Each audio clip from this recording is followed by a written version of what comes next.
Hey, welcome to my channel. My name's Christina Kent and I'm an oil painter based out of San Francisco. Today I want to show you what's in my plein air painting kit for painting in oils. Whether you've been plein air painting already or you're thinking about doing it, I'm hoping that this video can give you some ideas of things you might want to include in your own kit. So here is my go-to plein air painting kit that I use on most days when I'm going out painting in oils.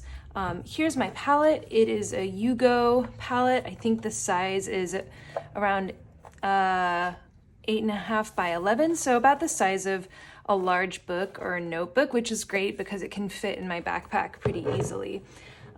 Here we can open it up and you can see it has a space to put surfaces that increases in size, I think up to around 9 by 12. This one's a little stuck, but it's like on these magnets. So it can fit a pretty large size canvas.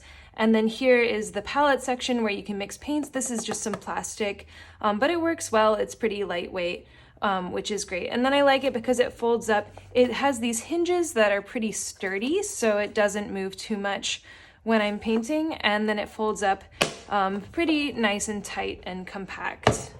And the nice thing about this stuff is it's a pretty complete set, I think, but it's also small enough to where it can fit in a backpack, so it can be portable from place to place. Next, I have my paints, and these are, all of these except this one are Winsor & Newton brand. I usually go between Winsor & Newton and Gamblin depending on availability locally. And these paints, they're all professional grade artist paints, and I try to bring a relatively limited set of colors. So I have titanium white, which is my go-to white. I have Naples yellow, which is a color I really like to use to sometimes lighten colors but still give them a sense of brightness, whereas sometimes I feel like the white kind of dulls them down. So I like this Naples yellow for that. I have this one is a cadmium-free lemon, so it's a pretty bright yellow.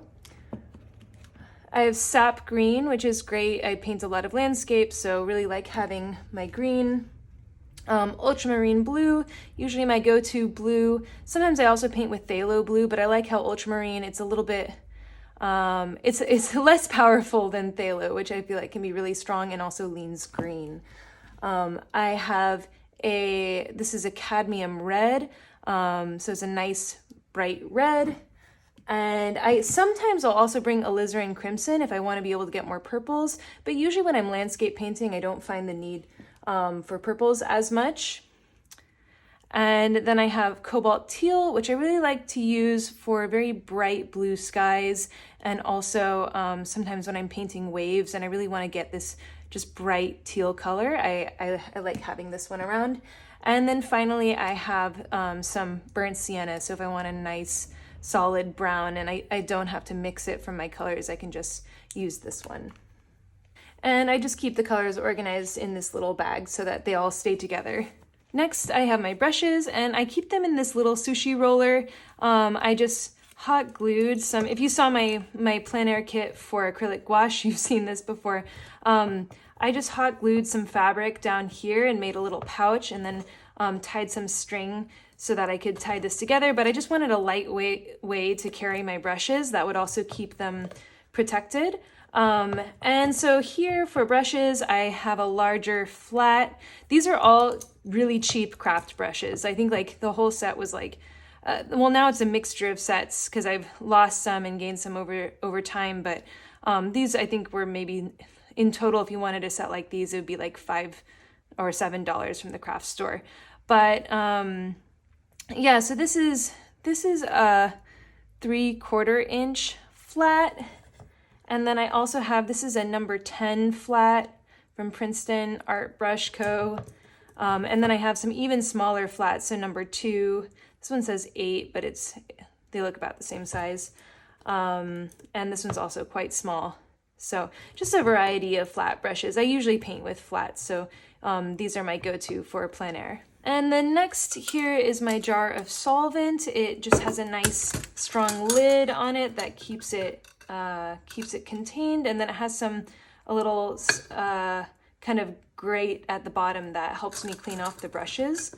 So it's a pretty nice little metal jar. And then I also have these little viewfinders that I just made out of cardboard. This one's cut to be a 9:12 aspect ratio, and this one's cut to be a square aspect ratio. Here I have my tripod. This is also a Yugo tripod. It is the one that goes with this. I find it works pretty well.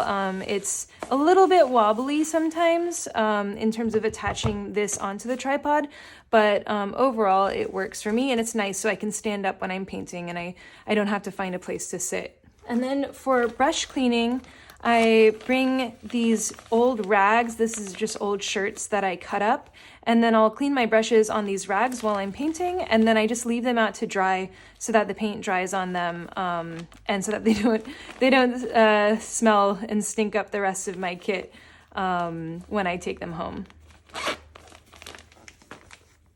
If I'm painting during the day, it's always important to bring some sunscreen, and also I like to bring a hat. Sometimes I paint with sunglasses, but usually I just will wear my hat to just block some of the sun. Yeah. And then if I'm painting at night, I use this music stand light and I clip it to the top of my palette here, and it has several brightness settings, but it goes pretty bright. I just got this one online. It's called a music stand light, and it gets pretty bright, and it gives a nice even lighting over the palette while I'm painting, which is really important when you're doing nightscapes and it's super dark. Oh, and last but not least, I have panel packs. These are how I carry my panels from the painting site back home, and how I prevent them from my paintings from getting damaged. So these panel packs, it's just like a wood frame with these rubber bands across it. And you can see there are two panels. So here's one that hasn't been toned yet. Here's one that I've already toned. And you just lay the panels so that they're facing each other. And you attach the rubber bands, and then the painting is protected. The edges of the painting will get a little marked up, and so I usually clean those up at home in the studio. But otherwise, it's a great and really simple way to carry paintings when they're wet, which is really important when we're oil painting. So yeah, this is my go-to plein air palette and oils. I really like how it's still relatively small, so it fits in a backpack, easy to carry around. Let me know what you think in the comments. Thanks so much for watching. If you have any questions or if you have any tips on things you like to include in your own plein air painting kit, let me know in the comments below. Also, a big thank you to my supporters on Patreon. You guys are the best. Thank you so much for supporting this channel. If you like my art, if you like my videos, and you want to help me make more, check out my Patreon at the link below. Thanks again for watching, and I'll see you next time.